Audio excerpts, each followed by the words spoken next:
Hey, J-Cake here. Now I want to thank you for sharing part of your day with me.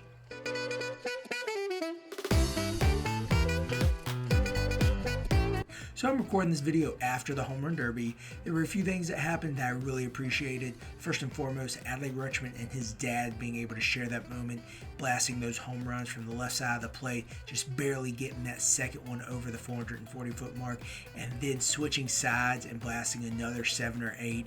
That was awesome. I also appreciated Mookie Betts and his wife participating in the Home Run Derby.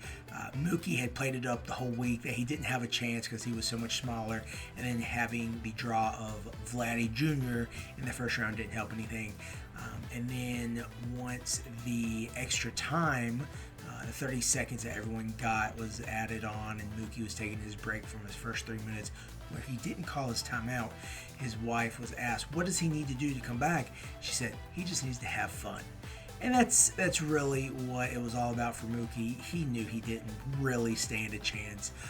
But it was awesome seeing him in there and just able to participate in something that, while he probably will never have the opportunity to participate in again, it's something that she said to add to his resume, which is really cool. The thing I really don't like about the Home Run Derby is having any of my fantasy players in it. Now, it might just be a personal preference, it might just be in my head, and I could be making it up, but I feel like it gets their swing timing off. Now, they're professional athletes, and it's going from anywhere from 100 plus miles an hour down to just soft toss, which is what they get in batting practice anyway. But I just feel like it gets their swing off because they're trying to hit it.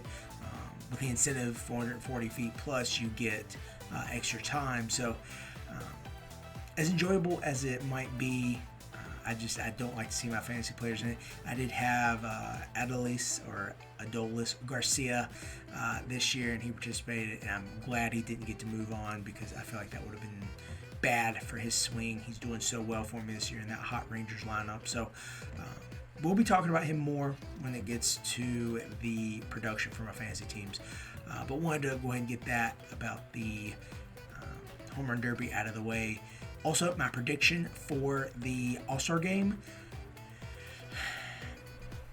I'm a Yankees fan, so I got to say the American League's going to take it 7-5. We'll see how that goes.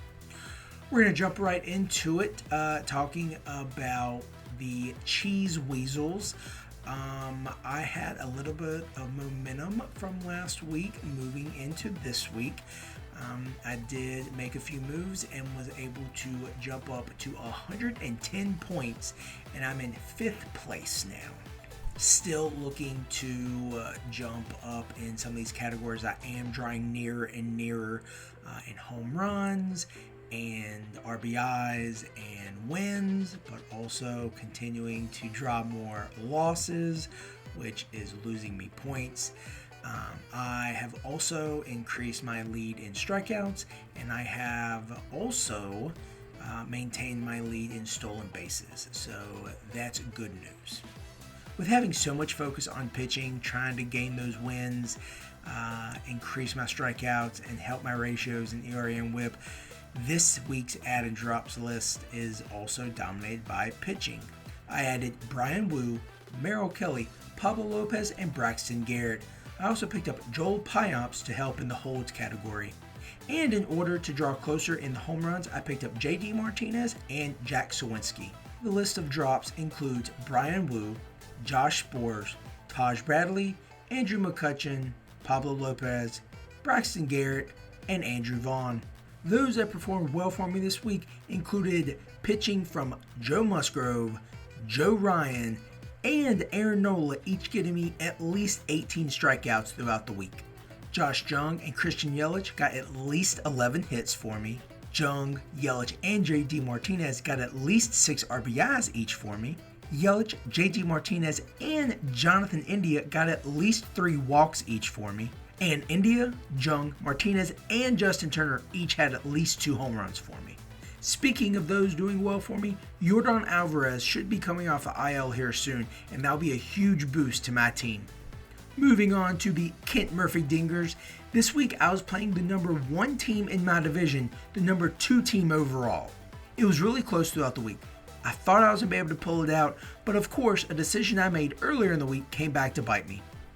Going into Sunday, we were tied in stolen bases and saves. Well, I was able to pick up the stolen bases. Well, he was able to pick up the saves. So we ended up tying 5 categories each. A tie counts as half of a win in this league. I may not have lost ground on the guy ahead of me, but I certainly did lose ground on those who were chasing me. Overall, I'm 6, 5, and 3. Good enough for 4th place. I had the pickup of the week as I picked up Jarren Duran. He was able to go 3 for 5 with 3 runs, 1 home run, 3 RBIs, and 1 of the stolen bases I need to take that category. Other ads included Matt McLean, Brian Wu, Ryan Nelson, JP Sears, and Joel Payamps. And the drops included Paul Blackburn, Ranger Suarez, Ryan Nelson, and Jarren Duran. The decision I made early in the week was to not start Shane Bieber against the Atlanta Braves. I thought I was being a good, smart owner by not putting a pitcher who had been pitching poorly against a hot team. Well, he ended up getting 4 strikeouts. No big deal, right? He took the loss. He would have added to my ERA and my whip. So what's the big deal? I lost by 4 strikeouts. Had I added Shane Bieber to my starting lineup, I would have had an additional 4 strikeouts, which would have tied the player I was going against, and that would have given me the win 5 categories to 4. Start your studs. Talking about studs, Logan Webb had 21 strikeouts for me this week, and on the offensive side, Adolis Garcia and Nolan Arenado both had at least 3 home runs and 8 RBIs. Keeping on a happy note, let's move on to Fantrax and my funky junky Joker Monkeys, who came up with a big win this week, 511 to 403. I didn't even start all 13 of my pitchers. I had the 3rd highest score in the league. This win puts me at 5 wins, 9 losses, and 8th overall in the league. Remember, I only have to get to 6th and I make the playoffs. The biggest producers for me this week were Pablo Lopez with 38 points, Nolan Arenado with 47 points, and Joe Musgrove with a whopping 57 points. With there being such an emphasis on pitching in this league, I thought if I can only start 13 people, I need to look at those who might be in long relief. So some of the ads might not be conventional, but I looked to pick up players similar to Nick Pivetta, who are going to be able to get the strikeouts and come in and salvage those wins. I picked up Jacob Junis and also Brandon Walter, who was supposed to be the long relief guy for the Red Sox. I also picked up Tanner Scott, Raisel Iglesias, and Michael Wacha. Wacha's on the IL, but should be coming back shortly after the All-Star break. The drops included Jock Peterson, Josh Sborz, Matt Brash, Anthony DeSclafani, and Andrew Walter. And the last 2 leagues are my ESPN leagues, South Harmon Institute of Technology and Russell My Gym Jams. These 2 leagues consider Week 14 and the All-Star shortened week all one period. So I will wait until Week 15 to talk about the Russell My Gym Jams and South Harmon Institute of Technology ads and drops. But I'll give you a sneak peek of how the teams are doing so far. To say the least, looking at these scores, both teams are getting pretty embarrassed. However, when you look at how close the categories are, I still have absolutely every chance in the world to come back. Well, that's going to wrap up Week 14 for 3 of my 5 teams. Hopefully I'll be able to tell you I made comebacks in my ESPN leagues, but you'll have to tune in next week to find out. I hope you enjoyed the All-Star game. This has been Jake Cake, and I want to thank you for sharing part of your day with me.